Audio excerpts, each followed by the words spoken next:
On हो गया।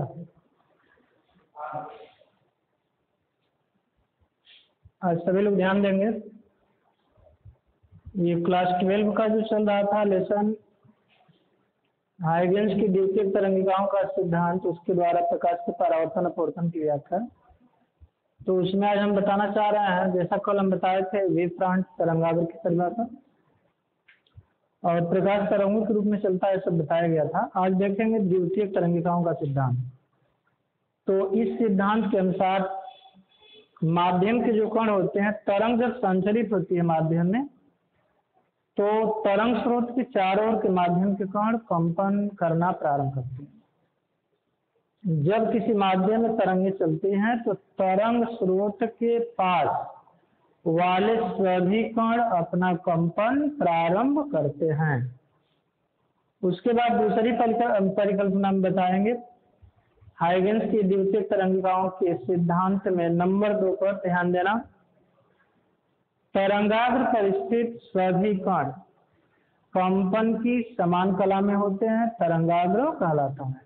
मतलब माध्यम में लिया गया वह पृष्ठ जिस पर स्थित सभी कण कंपन की समान कला में होते हैं, तरंगाग्र कहलाता है। यदि तरंग स्रोत बिंदुवत है तो तरंगाग्र गोलीय, यदि तरंग स्रोत बहुत दूर है तो तरंगाग्र समतल होगा। तीसरी परिकल्पना में हम बताना चाहेंगे तरंगाग्र पर स्थित सभी कण नए तरंग स्रोत का कार्य करते हैं, जिससे द्वितीयक तरंगिकाएं निकलकर उस माध्यम में आगे उसी वेग से बढ़ती हैं। तरंगाग्र पर स्थित सभी कण नए तरंग स्रोत का कार्य करते हैं, जिससे द्वितीयक तरंगिकाएं निकलकर उस माध्यम में उसी वेग से आगे बढ़ती हैं। यदि तरंगाग्र, चौथी परिकल्पना बता रहे हैं, यदि उन बिंदुओं को जिस पर स्थित सभी कण कंपन की समान कला में होते हैं स्पर्श करता हुआ एक पृष्ठ खींचा जाए तो वह पृष्ठ जो है नए तरंगाग्र की स्थिति को प्रदर्शित करेगा। मतलब एक अन्वालोक, अन्वालोक का मतलब स्पर्श करता हुआ यदि पृष्ठ हम खींचे तो वह पृष्ठ नए तरंग स्रोत का मतलब नए तरंगाग्र की स्थिति को व्यक्त करेगा। जैसा कि ध्यान दो, अब मान लो कि यहाँ एक तरंग स्रोत है यस, और यहाँ से बराबर दूरी पर स्थित, समान दूरी पर स्थित यदि हम बिंदुओं का एक समूह ले लें तो ये बिंदु मान लो कि पहला बिंदु है, ये है दूसरा, ये तीसरा है, ये चौथा है और ये है पांचवा। तो तरंग स्रोत तो यहाँ है, दूरी भी सबकी सेम है, तो तरंग की जो चाल है माध्यम में वो भी एक माध्यम रहेगा तो समान ही होगी। तो ये तरंग जो स्रोत है, तरंग स्रोत से जो तरंगे v वेग से निकलेंगी और जितने समय में पहले कण के पास पहुंचेंगी उतने ही समय में दूसरे, उतने ही समय में तीसरे, उतने ही समय में चौथे, सभी कणों के पास उतने ही समय पहुंचेंगी। तो यह कण क्या करेगा, अपना कंपन प्रारंभ करेगा, ये भी कंपन प्रारंभ करेगा, ये भी सब कंपन करना प्रारंभ करेंगे। लेकिन ये जो कण है कंपन की समान कला में होंगे। इनको यदि स्पर्श करता हुआ एक क्या किया जाए, स्पर्श करता हुआ एक हम स्पर्शी रेखा खींचे तो वह जो स्थिति होगी वह नए तरंगाग्र की स्थिति होगी और पीछे अन्वलक छूटता जाएगा। जैसे देखो ए बी और यह है ए डैश और बी डैश, देख रहे हैं। तो ए बी तो एक तरंगाग्र था जिस पर स्थित सभी कण कंपन की समान कला में थे, लेकिन इनको यदि स्पर्श करता हुआ एक हम पृष्ठ लें तो वह पृष्ठ जो होगा किसको व्यक्त करेगा, वह पृष्ठ व्यक्त करेगा नए तरंगाग्र की स्थिति। अब उस पर हम बिंदु लेंगे तो सभी बिंदु कंपन की समान कला में होंगे, उनके जो कंपन होंगे, वाइब्रेशन होंगे, उनके आयामों को स्पर्श करते हुए फिर हम एक पृष्ठ लेंगे तो फिर वो नए तरंगाग्र की स्थिति को प्रदर्शित करेंगे। इस तरह से तरंगाग्र क्या होता है, आगे बढ़ता जाता है और तरंगाग्र का मतलब होता है क्या, उस पर स्थित सभी कण कंपन की समान कला में हो। किसी माध्यम में लिया गया हुआ पृष्ठ जिस पर स्थित सभी कण कंपन की समान कला में हो। इसके लिए देखो ये v तो वेग है v क्या है, वेग है। और यहाँ यस से ये तक बी तक सी पर जब तरंग पहुंचेगी तो उसमें कुछ टाइम भी लगेगा। दूरी समान है, वेग भी समान है, तो सब पर टाइम भी समान होगा, टी मान लेते हैं। तो वीटी त्रिज्या का क्या करेंगे, एक चाप लेंगे v इंटू टी, तरंग के वेग आई इंटू समय। तो चाल गुणे समय तो जानते हैं दूरी होता है, वेग गुणे समय है विस्थापन होगा। तो वो जो वीटी त्रिज्या का एक चाप लेंगे, उस चाप पर जितने बिंदु स्थित होंगे सब कंपन के क्या होंगे, समान कला में होंगे। तो इस तरह से हाइगेन्स की द्वितीयक तरंगिकाओं का जो सिद्धांत है कुछ बातों को बताया गया। इसकी हम व्याख्या करेंगे प्रकाश के परावर्तन और प्रकाश के अपवर्तन की घटना में। इसी सिद्धांत द्वारा हम प्रकाश के परावर्तन एवं अपवर्तन के नियमों की व्याख्या करेंगे। उसके बाद लेसन समापन की ओर होगा। फिर हम प्रकाश में जो घटना व्यतिकरण है उसको बताएंगे। व्यतिकरण के बाद विवर्तन की घटना को अगले लेसन में, और उसके आगे वाले लेसन में प्रकाश के ध्रुवों की घटना को बताएंगे। तो इस तरह से ये प्रकाश वाला यूनिट पूरा का पूरा समाप्त हो जाएगा। उसके बाद तब नया यूनिट शुरू होगा, ध्यान दें। हाइगेन्स की द्वितीयक तरंगिकाओं के सिद्धांत द्वारा हाइगेन्स की द्वितीयक तरंगिकाओं के सिद्धांत द्वारा प्रकाश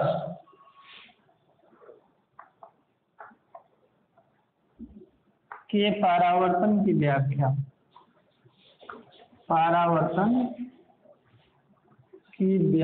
ध्यान देना।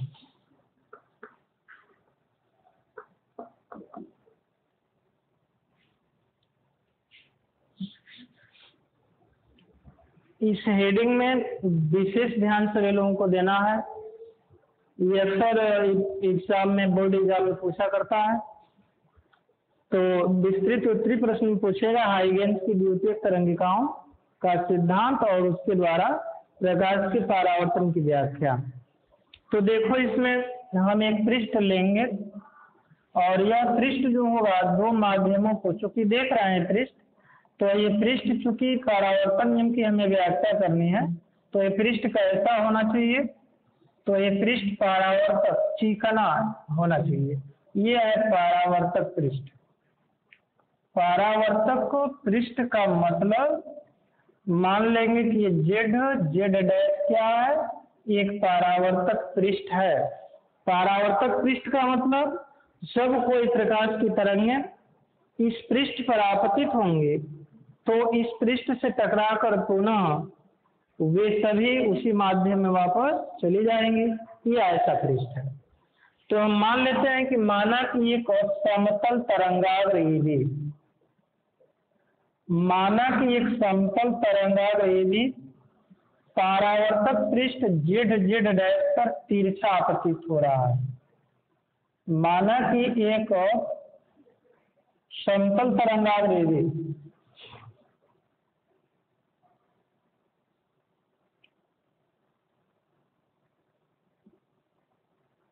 माना कि एक समतल तरंगाग्र क्या है AB,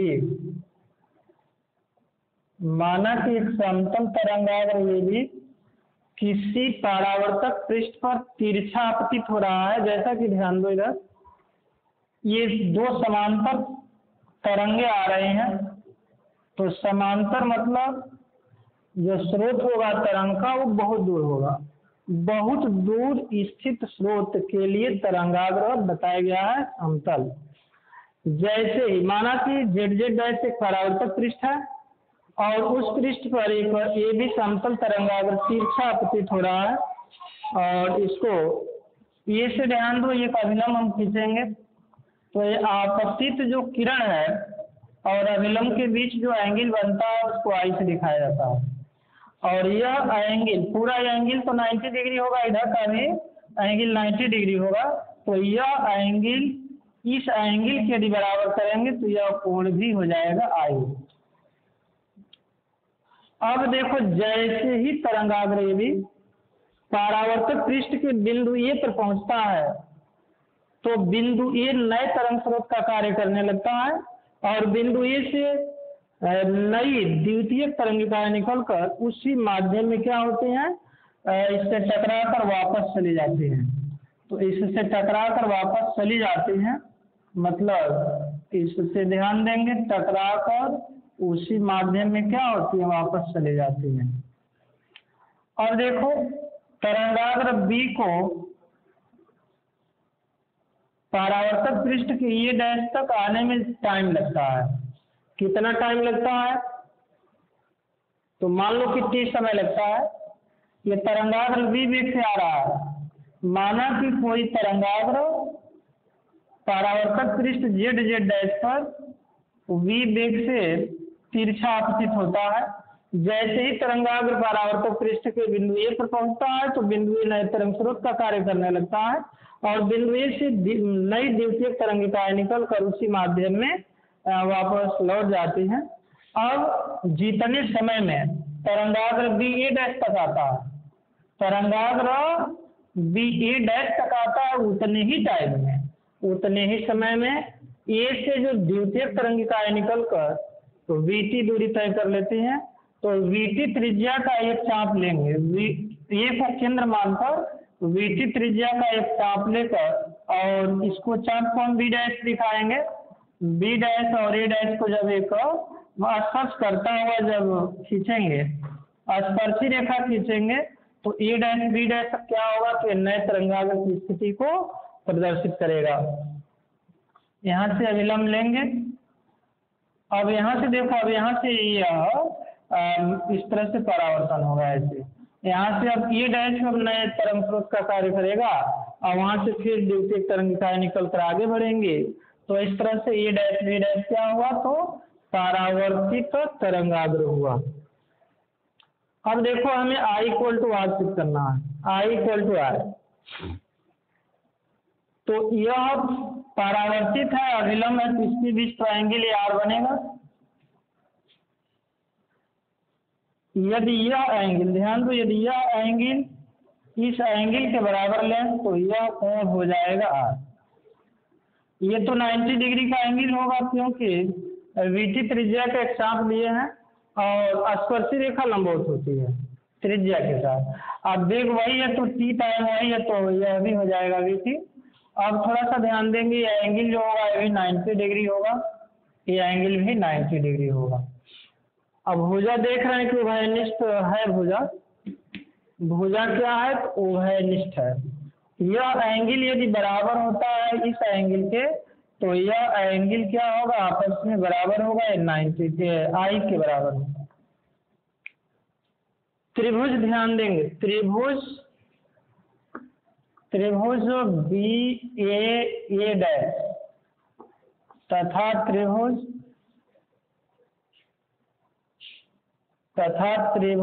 AB dash A dash में दो कोण तो 90 डिग्री के हैं, बराबर हैं, मतलब कोण ABA डैश इक्वल टू कोण AB डैश A डैश प्रत्येक 90 डिग्री, प्रत्येक 90 डिग्री। और देख रहे हैं भुजा विशेष ध्यान देंगे, तथा भुजा AB डैश बराबर होगा भुजा BA डैश बराबर ये हुआ V इंटू T। और दोनों त्रिभुजों में एक भुजा उभयनिष्ठ है, भुजा A डैश बराबर A डैश A उभयनिष्ठ भुजा, उभयनिष्ठ भुजा।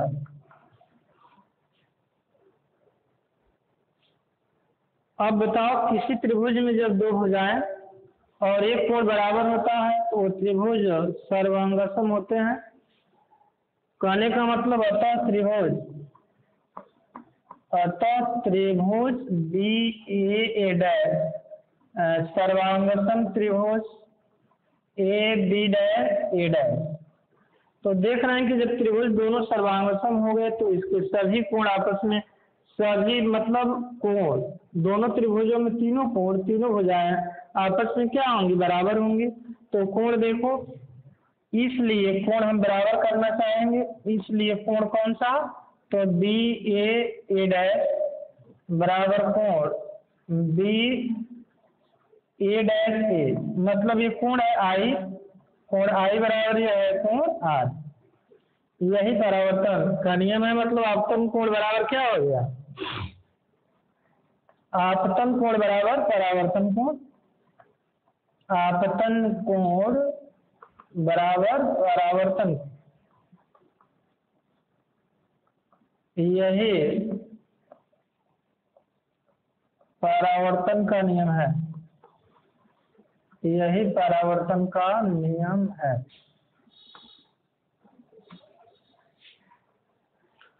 फिगर याद रखेंगे और इस फिगर की व्याख्या हाइगेन्स के द्वितीयक तरंगिकाओं के सिद्धांत पर याद रखेंगे। जैसा एक बार और ध्यान देंगे, माना कि जेड, ये सब जो बात कर रहे हैं इसको लिखना होगा, बोर्ड एग्जाम में आएगा। तो माना कि जेड जेड डैश एक परावर्तक पृष्ठ है, जैसा कि देख रहे हैं, इस पृष्ठ पर ए बी एक समतल तरंगाग्र तिरछा आपतित होता है। जैसे ही तरंगाग्र परावर्तक पृष्ठ के ए पर बिंदु ए पर पहुंचता है तो बिंदु ए नए तरंग स्रोत का कार्य करने लगता है, जिससे द्वितीयक तरंगिकाएं निकलकर उसी माध्यम में उसी वेग से आगे बढ़ती चली जाती है। जितने समय में तरंगाग्र बी परावर्तक पृष्ठ के डैश तक आता है, उतने समय में बिंदु ए से निकलने वाली द्वितीयक तरंगिकाएं वीटी त्रिज्या, मतलब वीटी दूरी तय कर लेती हैं। वीटी त्रिज्या का चाप लेकर बिंदु ए डैश से जब स्पर्शी रेखा कर खींचते हैं तो वह स्पर्शी रेखा ए डैश बी डैश नए तरंगाग्र की स्थिति को क्या करता है, प्रदर्शित करता है। मतलब इस पर स्थित सभी कण कंपन की समान कला में होंगे। इस तरह से देखें कि यह जो कोण आपतन कोण अविलंब और आपतित किरण के बीच बनता है, कोण आई, जो परावर्तित किरण अविलंब के बीच आर कोण बना है।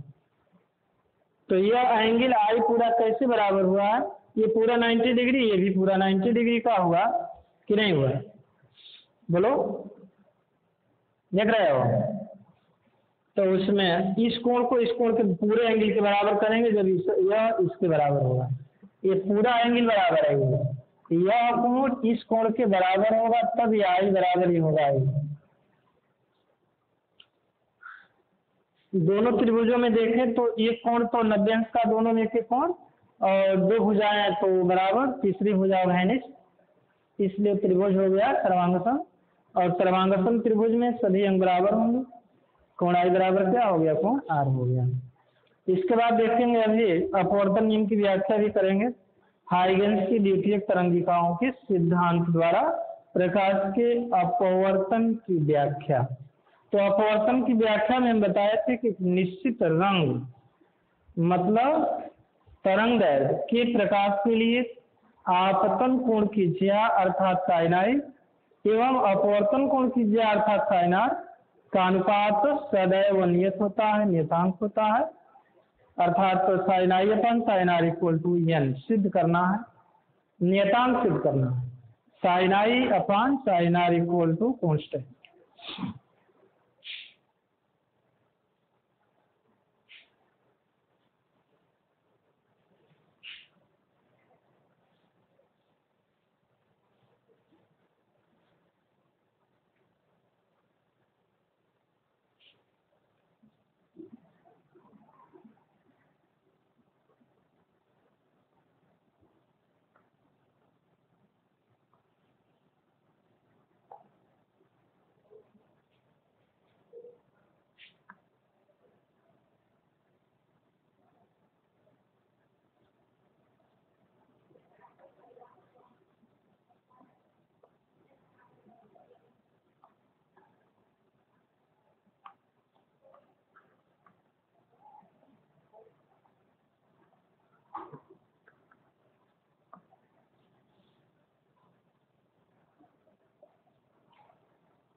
आज ध्यान देंगे सभी लोग इस हेडिंग में, ये जो देख रहे हैं एक अपवर्तक पृष्ठ, अपवर्तक पृष्ठ का मतलब पारदर्शी वो पृष्ठ होना चाहिए।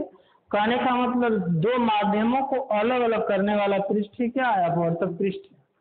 इस पृष्ठ पर जब कोई प्रकाश की किरण आपतित होगी तो एक माध्यम से दूसरे माध्यम में जाएगी और जाने के बाद अपने मार्ग से विचलित हो जाएगी। यही घटना क्या है?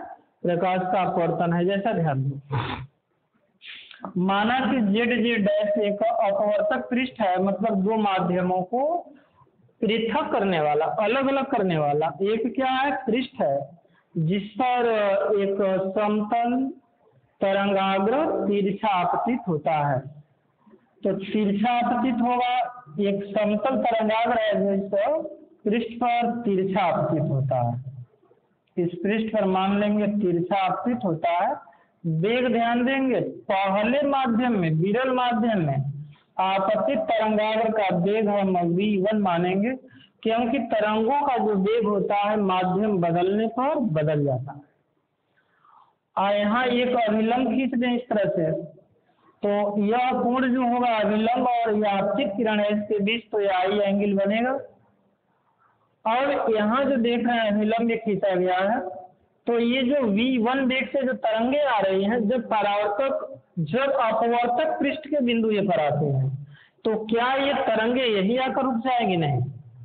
जब यह बिंदु ये जो देख रहे हैं, जब तरंगाग्र बिंदु ये पर आएगा तो बिंदु ये नए तरंग स्रोत का कार्य करेगा, जिससे द्वितीय तरंगिका निकलकर माध्यम चूंकि पारदर्शी है, अपवर्तक पृष्ठ है, तो दूसरे माध्यम में किरणें क्या होंगी? जाएंगे। प्रकाश तरंगे दूसरे माध्यम में जाएंगे, लेकिन ये सघन माध्यम है, इसलिए तरंगे अभिलंब की ओर कुछ झुक जाएंगे इस तरह से। ये देख रहे हैं, ये है अभिलंब। वेग इसका होगा v2, क्योंकि जब तरंगे एक माध्यम से दूसरे माध्यम में जाती हैं तो उनकी चाल क्या होती है? बदल जाती है। और देखो, जैसे ही तरंगाग्र ये भी अपवर्तक पृष्ठ के बिंदु ये पर आता है, वैसे ही बिंदु ये नए तरंग स्रोत का कार्य करता है, जिससे नई द्वितीय तरंगिकाएं v2 वेग से निकल कर आगे सघन माध्यम में बढ़ती है। और जितने समय में तरंगाग्र b परावर्तक पृष्ठ के बिंदु a डैश तक आता है, तो उतने समय में यहाँ से तरंगे v2 वेग से कुछ दूरी तय करेंगे। तो मान लेते हैं कि ये v2t दूरी तय करके आ जाती हैं, कुछ दूरी तय करती हैं v2t दूरी, तो v2t दूरी का एक हम यहाँ चाप ले लेते हैं। तो v2t त्रिज्या का एक चाप लेंगे और इसको दिखाएंगे b डैश। इसको स्पर्श करता हुआ बिंदु ए से क्या करेंगे? स्पर्श करता हुआ एक पृष्ठ लेंगे, जिस पर स्थित सभी कण कंपन की समानकला में होंगे, तरंगाग्र कहलाता है। और यहाँ से जो v1 वेग से तरंगे आ रही हैं, तो ये डैश से जब आगे बढ़ेंगी तो ये तरंगे क्या होंगी? अविलंब की ओर झुककर v2 वेग से आगे बढ़ेंगे, और ये भी v2 वेग है। इस तरह से ये डैश बी डैश क्या हुआ? इस तरह से ये डैश बी डैश अपवर्तित तरंगाग्र हुआ। इसमें देखो, यह एंगल जब आई है तो इस एंगल को भी हम आई लिखेंगे। यहाँ आ जाओ, यह अपवर्तित किरण है, अभिलंब के बीच एंगल बनेगा। तो यदि यह एंगल इस एंगल के बराबर यदि हम लेते हैं तो यह एंगल भी हो जाएगा r। और ये दूरी जो होगा v1t लिखेंगे। ध्यान देना, b से a डैश तक पहुंचने में तरंग को t टाइम लगता है। जितने समय में तरंगाग्र b से a डैश तक आता है, उतने समय में a से तरंग द्वितीय तरंगिकाएं v2t दूरी तय करके b डैश पर आ जाती है, इसलिए v2t त्रिज्या का एक चाप लेंगे। तो उस चाप को a डैश से स्पर्श कराता हुआ जब एक रेखा खींचेंगे तो a डैश b डैश क्या होगा? अपवर्तित तरंगाग्र होगा। यही a डैश b डैश होगा अपवर्तित तरंगाग्र, अपवर्तित तरंगाग्र। और ये तो जान रहे हैं कि आपतित तरंगाग्र है या आपतित तरंगाग्र।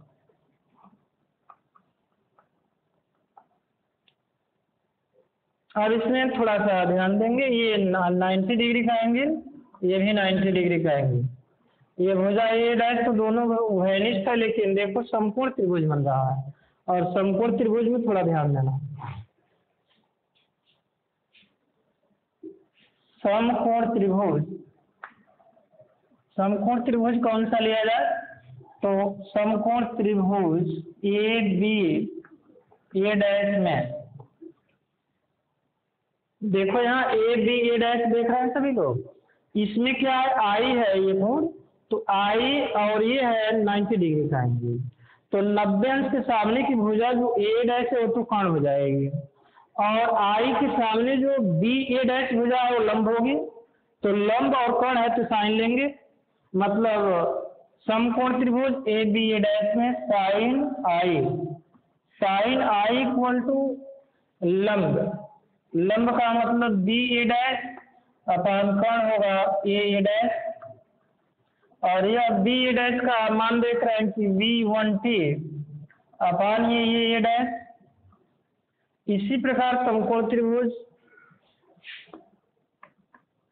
इसी प्रकार समकोण त्रिभुज, इसी प्रकार समकोण त्रिभुज, इसी प्रकार समकोण त्रिभुज A B dash A dash में कोण आर के सामने V2T जो देख रहे हैं भुजा वो होगी लंब, और 90 अंश के सामने ए डैश हो जाएगा कर्ण, तो यहाँ भी साइन लेंगे, sine I equal to A B dash upon A dash, और ये बराबर हुआ V2T अपान ए डैश। अब sine I upon sine R जो लिखेंगे, sine I upon sine R, तो क्या होगा ध्यान दें, इसको मान लेते हैं समीकरण नंबर 1 और ये होगा 2।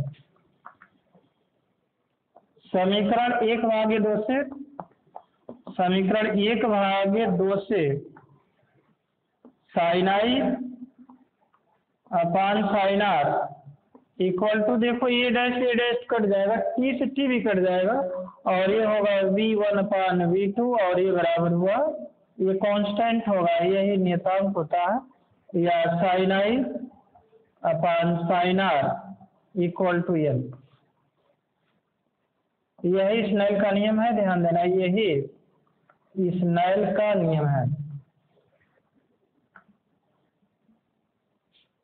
एक निश्चित रंग अर्थात तरंग दैर्घ्य प्रकाश के लिए आपतन कोण की ज्या और अपवर्तन कोण की ज्या का अनुपात सदैव नियत होता है।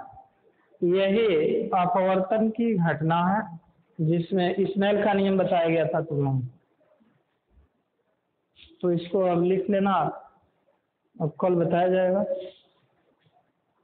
लेसन आज हम समाप्त कर दे रहे हैं, सवाल कल देख कर आना, न्यूमेरिकल क्वेश्चन सॉल्व करके आएंगे, बताया जाएगा।